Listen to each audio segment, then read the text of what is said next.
Which statement best explain why oxygen molecules do not have fixed shape and volume?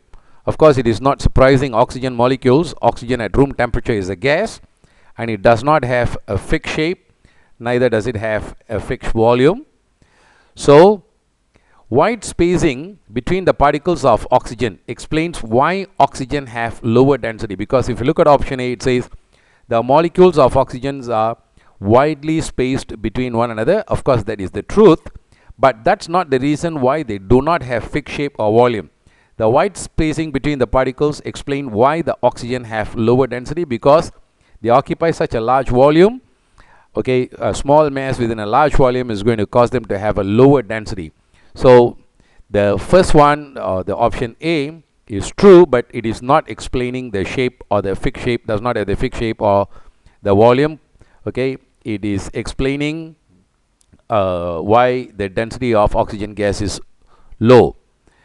Okay, option C, the molecules of oxygen move about freely and randomly in all directions. Of course, that is true.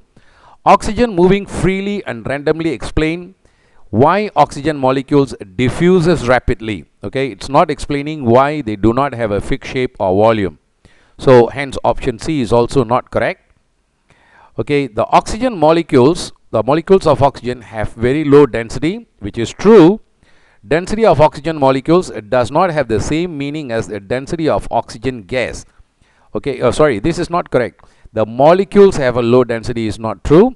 Okay, of course, the overall oxygen, okay, has low density. That is because it occupies so much of space. Okay, as the volume of the oxygen molecule cannot be determined accurately.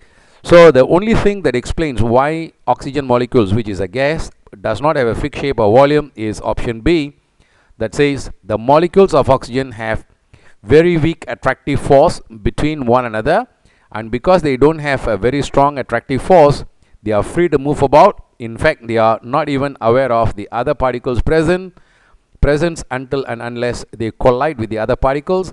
And of course, as a result of that, you cannot expect them to have a fixed shape. Okay, they will not have a fixed shape, neither would it have a fixed volume, and hence option B is the correct answer.